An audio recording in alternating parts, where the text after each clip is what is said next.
Welcome everyone to Simply Bitcoin. We break down the news from Twitter, the Daily Fail, meme review, software releases, hardware releases, websites by plebes or plebs. Drop us a like, subscribe. Joining us today, very special guest. We've got Lord Fusitu'a, okay? And he is a Lord member of Parliament for the Niuas in the Legislative Assembly of the Kingdom of Tonga. So really appreciate him joining us on Simply Bitcoin. Thank you, brother. Cool, man. Well, you're going to join us right now. We're going to kick it off to the numbers. Here we go. At the time of this recording, the block height is 693,132. The Bitcoin price, 40,035. Chain rewrite days, 1,043.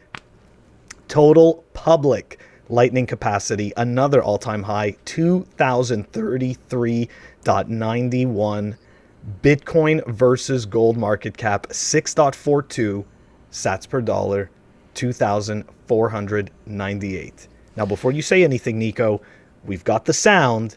It's coming. We're not going to use it for this episode, but it's coming. We've heard the viewers, and we've got the sound. We've heard the plebs. They've spoken. Yep. They've decided on the sound. We'll surprise you guys with it's 500 increments, right? 500 BTC increments for Lightning. Yeah. So we got to get to 2,500 before they hear the sound. Okay. Awesome. Yeah. All right. I'm super excited. Overall, good numbers, man.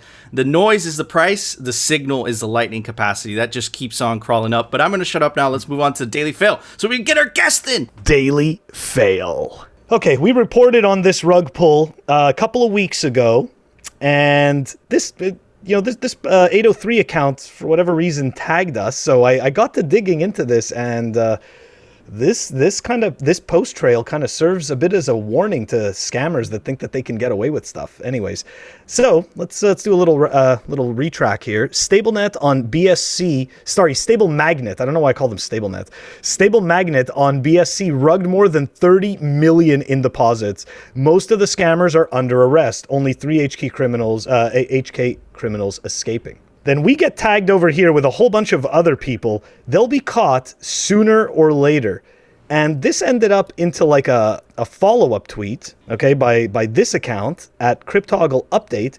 After 2 weeks of literally chasing down the Stable Magnet guys and girls who stole over 20 million from innocent victims on BSC, most of the dollars are now recovered. Let it be a lesson to scammers and thieves. The world doesn't stop at your computer screen. Many more details soon. So this person, yeah, exactly. Don't get me wrong, but this is, you think that you're just walking away scot-clean, but there's a trail, and you don't know who's involved, and you don't know how close these people are, so you got to be careful. Anyways, sending money off of BSC and onto ETH, I love it with the flag, and throwing it in circles through Tornado Cash, fleeing to foreign countries and hiding your identities doesn't work every time. You might just be awakened by a surprise knock on the hotel door like these guys were. Anyways, guys, we post a link to all of this anyways, so you guys can follow that whole thread. But look, scammers beware, right? Like, it's exactly like it says in the post. It doesn't stop at the door, right? It doesn't stop at your screen. And that is a lesson to everybody, right? We don't know who's watching. We don't know who's reading. You don't know who's saving all your posts. I don't know, so it's better to just be, it's just better to be transparent and forthcoming, and that's it, and if people are going to call you out on, being a piece of crap, then so be it. But these guys, they scammed, they got busted. They got busted, man. And look, it's nice to finally hear some justice, because usually they just disappear into that good night and you never hear from them again. So this is a change. But yeah, man, look, if you don't want this to happen to you, if you just don't want to deal with all this craziness and tracking down the perpetrators and all that, just buy Bitcoin. That's all you have to do. Put it into self-custody or put it into cold storage and you're fine. But I'm going to shut up. I want to get Lord Fusitu'a's opinion on this. Yeah, 100%, brother. The only way to stay clear of those scams is buy Bitcoin and hodl. There's a reason that there's only one that is money, that complies with all the elements of money, which is Bitcoin, and everything else is, as they say in inverted commas, a project. Or I've got a great dislike for that word now, project. But yeah, everything else that is not Bitcoin is essentially not money. And if you're going to invest in something that is not sound money, then the chances of this occurring are usually pretty high. Absolutely, man. Preach. I could not have said it better myself. But anyways, Phil, it's time for it. The Daily Meme Review. All right, everybody. The meme for today is brought to us by @Capo VA. Definitely give him a follow. Looks like a fellow plebe. Anyways, let's check out the meme.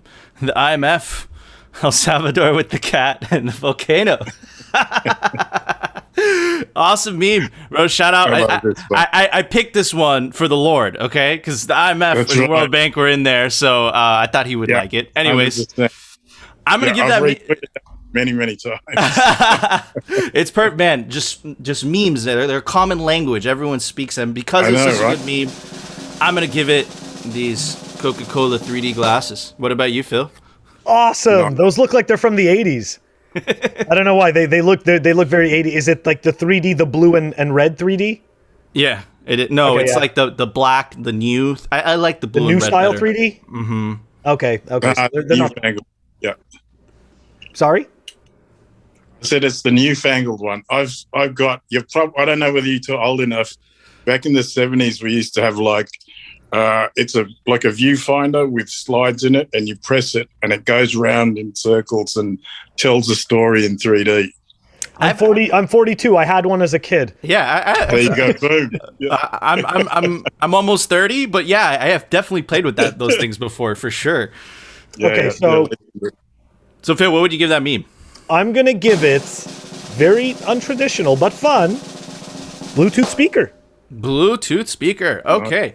All right, Lord. The meme lords came on our show and they completely fucked our rating system. It used to be 1 through 10, and now we just give it any object as long as it doesn't make sense. So what would you give that meme? All right, I'll give that the best cup of coffee in town I've got.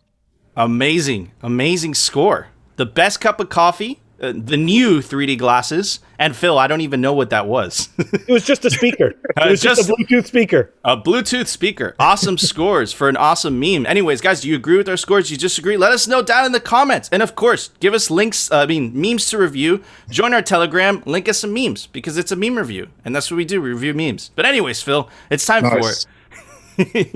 Anyways, Phil, it's time for it. The Daily News, sponsored by Crypto Cloaks. All right, so we have a very special guest, and I want to talk to him about the corrupt institutions of the World Bank and the IMF. Anyways, check this out. This is article by Mint Press News. Leaked Wikileaks doc reveals U.S. military use IMF and World Bank as unconventional weapons.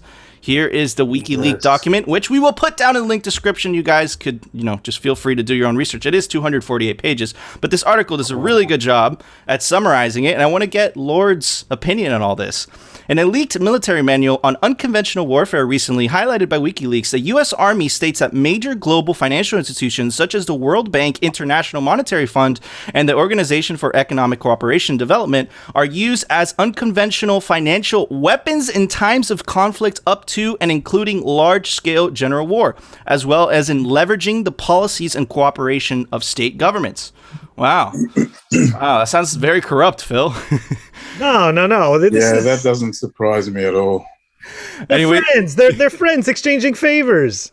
Right. So the article goes on to say this section of the manual goes on to note that these financial weapons can be used by the U.S. military to create financial incentives or disincentives to persuade adversaries, allies, and surrogates to modify the behavior at the theater, strategic, operational, and tactical levels.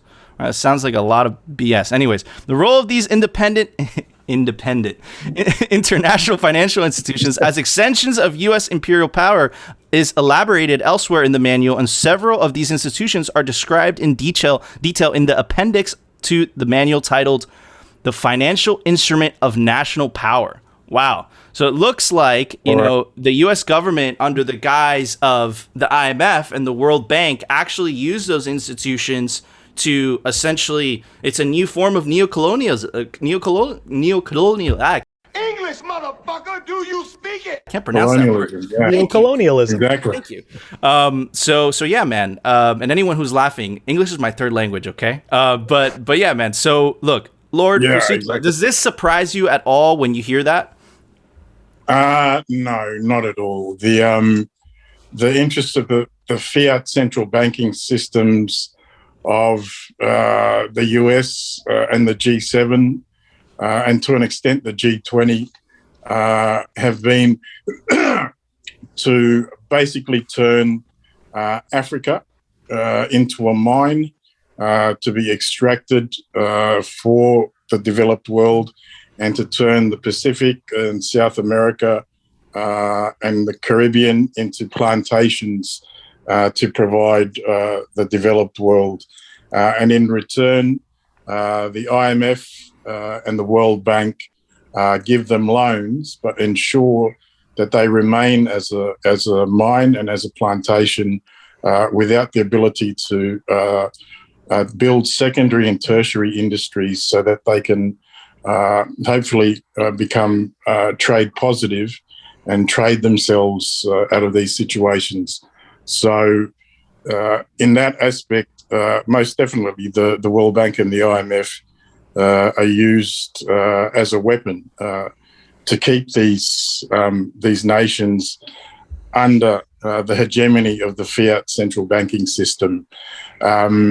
And I'm sure you're familiar with the Bank of International Settlements, or the BIS, which the World Bank and the IMF sort of report to and get their money from.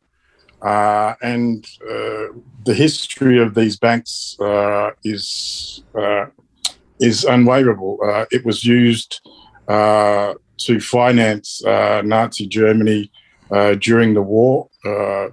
The BIS sent tons of gold to fund the Nazi effort. And that's continued on into the United States' domination of the 20th century has been fueled to a large extent by the IMF and the World Bank and the way that they impose themselves on emerging markets. The reason China has been able to spread itself through the Pacific, South America, Africa, is precisely as a reaction against that hegemony. There's a reason that Ghana lets China come in and set up mines to extract directly to China from there. South America to extract for agricultural raw produce. And in the Pacific, they're trying to put naval bases in. So, yeah, it's a far-reaching phenomenon. And without wanting to ramble on, it's had a fairly strong impact on the emerging markets in the world. Yeah, no, and it's so apparent, and it's very apparent. Not only because of what you said, Lord, and thank you so much for that. It's also because of their reaction towards Bitcoin and their reaction towards Bitcoin becoming legal tender in El Salvador, right? So, Phil, what are your thoughts on all? Does this surprise you? Because you're also, you're originally from Canada. Does this surprise you as well? Yeah, it actually does. I never really thought of that entire perspective. To me, I just figured, China was the quote unquote new play, right? But it kind of also, jokingly made me think of, the movie Team America World Police, right? Where, it's like they fly Team America all over the world to fight these wars. And, sadly, like that's exactly what it is, right? It's essentially, it's the bankers' war machine, right? Like that's what we are. So that's effectively stuff. The military-industrial complex has had one role in the past half century, and that's to kill human beings who stand in the way of the fiat central banking system. Absolutely, and it's you know what, Lord, it's refreshing to actually hear that from someone who's in politics, right? Because you will never get someone in politics to actually admit the truth, right? Even though it's just painted everywhere. But I wanted, before we wrap up the news segment, I wanted to get your reaction on a recent IMF blog that was released on July 26, 2021. It's titled "Cryptoassets as National Currencies: A Step Too Far." You hear that, guys? The IMF is scared. Wow. Yeah. Well, Yeah. Look how it starts though. It's funny. New digital forms of money have the potential to provide cheaper and faster payments, enhance financial inclusion, improve resilience and competition among payment providers, and facilitate cross-border transfers. But doing so is not straightforward. I disagree with that. But El Salvador just made Bitcoin legal tender. You know, it is very straightforward. They want to pretend, right, like it's not straightforward so that you get stuck in the bureaucracy and the regulation that they designed so that their system stays alive, even though it's not helping anybody, right? Lord, what are your thoughts on that? Yeah. So the reason that it's admitting the efficacy of Bitcoin and cryptocurrency in that first paragraph is so that it can shift the blame to Western Union and the remittance industry. And admittedly, Western Union and the remittance industry has hell to pay for the value that they scrape out of El Salvadorian fishermen who can barely afford a net. They charge $30 on every $100 you send, so you receive 70 instead of 100. But the IMF is trying to make it only about Western Union and not about themselves as well. That's why they're doing the smoke and mirrors to say, yes, see, it'll cross-border payments, and the word competitive, because it's trying to say, all right, it'll make Western Union have to be competitive with everyone else, without saying they wouldn't have to do all this if it wasn't for our central banking system. So, yeah, the irony is not lost on us. I see what you mean. Phil, what about your reaction? You know what? They made money boring for us, right? And then they made it confusing, right? That's why you need an expert to go and manage your wealth and stuff like that. You can't do this on your own. It's too complicated. There's too many hoops. Well, it's the same thing with this, right? They want to introduce you. They want to show you how complicated it is. And when you get fed up, they're going to introduce to you an answer, right? And the answer is going to be a CBDC, right? Slavery. And there you go. And you're gonna and we're gonna sit there and say thank you so much for uncomplicating this and making it so simple. And then the fun begins. Exactly. Not for us, and but then, for them. Yeah. And then you bought too much red meat this week. Sorry, your card's not going to work. Or, yeah, you spent too much on petrol this week. Sorry, your card's not going to work. Yeah. It's absolutely terrifying. So Lord, and again, maybe this question's very straightforward, but I got this requested from a lot of the fans. Do you see the Kingdom of Tonga following El Salvador's footsteps? 100%. Bullish. Awesome. Very excited. That's the path. The path is exactly as President Bukele, the Don, did, which is commercial adoption through strike and lightning, which exposes the country to a tenth of a penny cross-border payments in a nanosecond, giving them 30% back of their GDP without even touching Bitcoin, the asset, if you don't want, just the rails. And then adoption and then mining. That's the path. Man, it's so liberating, man. It's freedom, right? 30%, because it's essentially a tax. It's a tax, right? It's essentially a 30% tax, right? Exactly. So, man, that is incredible. Man, that's incredibly hopeful. But that's what Bitcoin does, right? It shows you hope for the future. Yeah. But anyways, Phil, any closing thoughts before we move on to software release? Just bullish, man. I'm glad to hear this. This is really cool. So yeah. To that end, my team's already out in the villages doing financial literacy, because Bitcoin's not going to work until they learn what money is and how money works, which most sophisticated people in the first world don't know. I've got Harvard MBA colleagues who have no financial literacy because that's not taught in conventional education. On purpose. On purpose. The people behind the fiat central banking system don't want you to know that. Lions don't want hyenas to know how to be the king of the jungle. And then trial and error has shown that the best way to get people's heads around is Moon Wallet. Getting 10,000 sats rather than 0.00002 Bitcoin through trial and error we found is easier for no coiners to get their head around. So that will be the immediate onboarding ramp. And then to get back to Jack and answer him for his very generous offer to roll out Strike and give him the details that will be needed to effectively and practically roll out Strike in real terms. Man, and destroy those remittance companies that have been absolutely taking advantage of, you know, this broken system. This makes me so bullish for the future, right? And I'm just gonna repeat what that El Salvadorian politician said, right? You know, in this world full of darkness, right? You know, this is bright, this is little orange, you know, light of hope, and I feel like Tonga is definitely gonna follow El Salvador's footsteps. Awesome. Super bullish. Anyway, so there was a software release today. Why don't you tell everybody about it? Software releases. All right. We've got Cold Card firmware release version 4.1.2. And for the people who don't know what Cold Card is, it's an ice cold hardware wallet. It's down below in the show notes. Thank you, Phil. All right, guys, that was That's perfect. All right, guys, that was our show. But before we go, I want to give a shout out to our awesome guest, the Lord Fusitu'a. Thank you, brothers. What a pleasure to be here. He is a lord. He is part of the Parliament of the Kingdom of Tonga. He's a freedom fighter because he's about to free his people from the tyranny of central banks. Definitely go give him a follow. He is a Bitcoin advocate. And we're going to put his Twitter down in the link description. And we want to wish him a very happy birthday from Simply Bitcoin. Thank you, guys. I appreciate that. Thanks for coming on. And of course, guys, you know what to do. If you enjoyed the show, smash that like button. And of course, if you want to continue hearing the catastrophic fiat and shitcoin fails and the Bitcoin news from the plip perspective, definitely consider subscribing. And we will see you tomorrow for another episode of Simply Bitcoin. Central bankers don't get to win.